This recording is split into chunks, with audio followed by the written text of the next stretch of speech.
Hello everyone, Radhe Radhe. म तेज कुमार उपाध्याय र हजुरहरू सबैजनालाई स्वागत छ आजको यस भिडियोमा।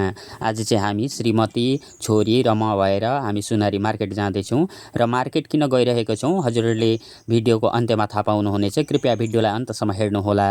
र हामी चाहिँ तीनैजना खुसीका साथ आज मार्केट निस्केर जाँदैछौँ र घरदेखि निस्केर अब हामी फाइनली चोकसम्म आइपुगिसकेका छौँ, रोडसम्म आइपुगिसकेका छौँ र श्रीमती र छोरी चाहिँ पछि पछि थिए, म चाहिँ अघि अघि लागेँ र फाइनली हामी चोकमा आएर चाहिँ अब गाडीको वेटमा थियौँ र गाडीको वेट गर्दा गर्दै गाडी पनि आइसकेको छ र गाडीमा हामी चढिसकेका छौँ। छोरी चाहिँ मक्ख परेर डेडुको काखामा बस्छु भनेर भनिन् र छोरी आएर मेरो काखामा बसिन् र फाइनली हामी राजा पोखरीसम्म आइपुगिसकेका छौँ गाडीमा। र यतापट्टिको अपार्टमेन्ट चाहिँ हेर्न सक्नुहुन्छ, यो चाहिँ मेडिकल कलेज बनिँदैछ र मेरी छोरी पनि जन्मिएर थिइन् र गर्दा गर्दै हामी सुनारीसम्म आइपुगिसकेको छ। यतापट्टि चाहिँ नयाँ नेक्साको डिलर खोलेको रहेछ, हेर्न सक्नुहुन्छ। र गर्दा गर्दै हामी सुनारीको बस स्ट्यान्डमा पुगिसकेका छौँ।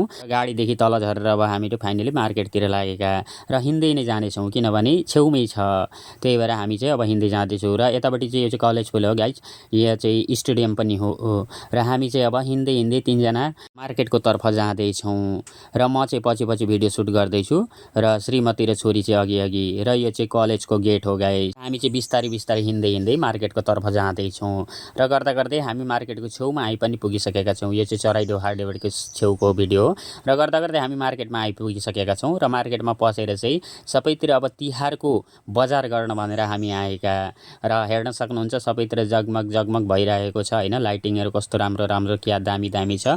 र म चाहिँ पहिले नै लाइट लिनु पर्यो भनिकन लाइटको दोकानमा पसेँ। लाइटको दोकानबाट लाइट किनेर पलक पुलक यताउति हेर्छु त श्रीमती र छोरी त छैनन्, गायब भइसकेका छन् र यिनीहरू कतापट्टि गएछन् भनेर म धुई धुई मार्केटपट्टि खोज्न थालेँ र म चाहिँ खोज्दै खोज्दै आउँदा त यहाँ जुत्ताको पसल एउटामा पसिरहेका रहेछन् र म पनि गएर त्यहीँ नै छिरेँ र किन आएका यहाँ भनेर भनेको त छोरीलाई जुत्ता किनिदिने अरे। ल किनौँ न त भनेर छोरीलाई अनि जुत्ता किन्न थाल्यौँ र छोरीको चोइस चाहिँ पिङ्क कलर हो, उनको फेभरेट कलर पिङ्क कलर, उनलाई पिङ्क कलरकै चाहियो अरे। असलको साहुले पनि पिङ्क कलरकै जुत्ता निकालिदिनु भयो र छोरीलाई साह्रै नै मन पर्यो अरे, यही नै लिने भनेर भन्न थालिन् र छोरीलाई त्यही नै जुत्ता किनिदिउँ र जुत्ता किनिसकेर चाहिँ त्यसपछि चाहिँ म फेरि लाइटको बत्तीको पसलतर्फ लागेँ। किन लागेको भन्नुहुन्छ भनेदेखि अघि मैले आउँदाखेरि देखिरहेको थिएँ पानी हाल्दाखेरि बल्ने खालको बत्ती लाइट र त्यही भएर मलाई चाहिँ झसङ्ग याद आयो र म चाहिँ त्यही नै फेरि एउटा एक सेट लिनु पर्यो भनेर म चाहिँ लाइटको पसलतर्फ लागेको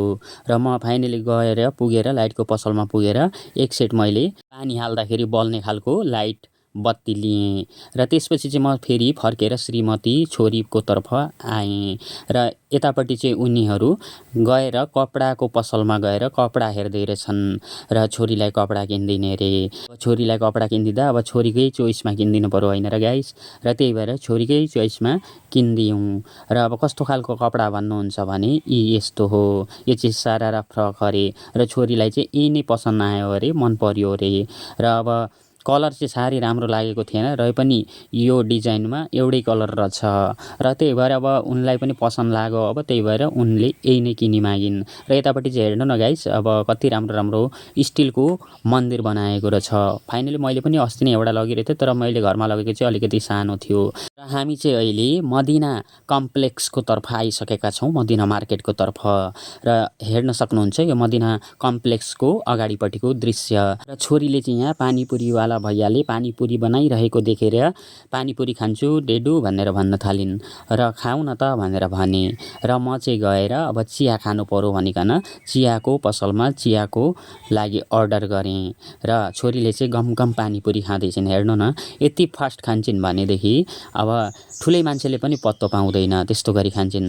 र छोरी चाहिँ पानीपुरी खाँदैछिन् र म चाहिँ चिया पिउँदैछु र पानीपुरी चिया खाइसकेको पछि चाहिँ हामी चाहिँ गएर अनि पटकाहरू लिन्छु भनेर भन्न थालिन् र पटकाहरू अलिकति किनिदिन् श्रीमतीले र पटका किनिदिएपछि चाहिँ अब हामी तरकारीको बजार गर्नु छ, काँचो तरकारीको।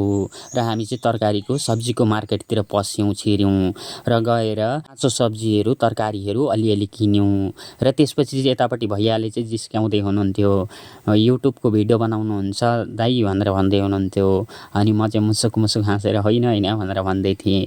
र अब तरकारीहरू किनिसकेर चाहिँ अब आज लक्ष्मी पूजा पनि थियो नि त, त्यही भएर हामी चाहिँ लक्ष्मी पूजाको लागि अब फलमूल प्रसादीहरू अलिकति लानु पर्यो भनिकन फ्रुटको पसलमा आयौँ हामी। र फ्रुटको पसलमा आएर फ्रुटहरू अलिकति किनेर अब चाहिँ हाम्रो बजार भइसक्यो जस्तो लागिसकेको थियो। यसो मनले सोच्दा त पूजाको सामान एक दुईवटा अझै पनि बिर्सिरहेको छु र म चाहिँ सिधै पूजाको भण्डारतर्फ लागेँ र श्रीमती र छोरीलाई चाहिँ तिमीहरू ई रिक्सामा घर जाने तर्फको बस स्ट्यान्डमा जाऊ भनेर पठाइदिएँ र म पनि गएर मार्केटदेखि यो सामानहरू किनेर लिएर आएँ, हेर्न सक्नुहुन्छ। र हामी चाहिँ सामान सबै किनिसकेर म चाहिँ टेम्पो एउटामा चढेर भैयासँग अब जाँदैछु र फाइनली श्रीमती र छोरीलाई पनि अब गाडीमा चढाएर चाहिँ अब हामी चाहिँ घर जान भनिकन लागेका।